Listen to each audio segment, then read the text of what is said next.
মমতা ব্যানার্জি বলেছে যে তুমি আউসগ্রাম মঙ্গলকোট দেখো, সানাজ, আমি বলেছি সানাজ ভালো কাজ করছে, কেতুগ্রামটা সানাজ দেখবে, সানাজ যখন দরকার পড়বে আমাকে ডাকবে, আর বড়ুয়া যেতে বলেছে। আপনি যখন বলছেন মমতা বন্দ্যোপাধ্যায় বলেছে, কিন্তু বলছে এরকম কোনো ঘোষণাই হয়নি, তাহলে কিভাবে ঘোষণা করতে হবে? আরে ভাই, সেটা তো আমি তাকেই জিজ্ঞেস করবো, আমি কি করে বলবো? মমতা ব্যানার্জি ঘোষণাটা তার কানে কানে করবে না ফোনে করবে সেটা আমি বলতে পারবো না। আমাকে যেটা বলেছে সেটা বলে দেবে। উন্নয়নের টাকায় কাটমানি পাওয়া যাচ্ছে না বলে এসব করছে, তাই বলছে। ও কি বলছে আমার দেখে লাভ নেই। আগামী দিন আমি জীবনে কাটমানি খাই না, আমি চাই উন্নয়ন হোক, রেভিনিউ বাড়ুক, সরকারের রেভিনিউ আরো বাড়তে হবে।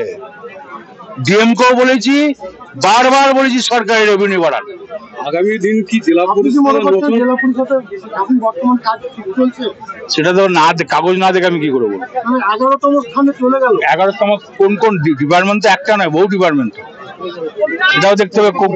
11 নম্বরে কোন ডিপার্টমেন্টে গিয়েছে?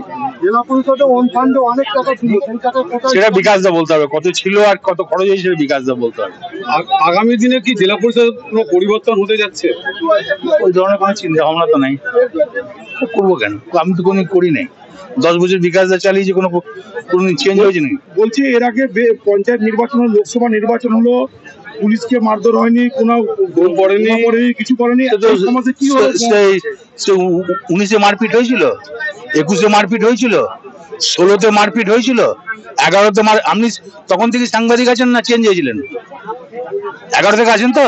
11 মানুষ মার্ডার হয়নি তো, 16-তে তো মার্ডার হয়নি, 19-এ তো মার্ডার হয়নি, 14-তে তো মার্ডার হয়নি, আবার 21 লাস্ট ভোট করেছি, ওই মার্ডার হয়নি, মারামারি হয়নি, কিছু হয়নি। তাহলে কেন এমন বলা হচ্ছে? সেটা বলতে হবে, কে কি বলছে ওসব ব্যাপারে কান দিতে রাজি না।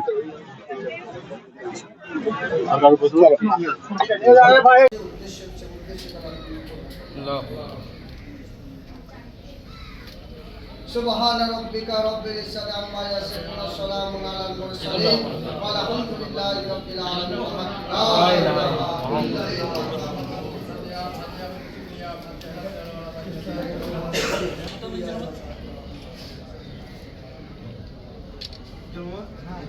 بسم الله الرحمن الرحيم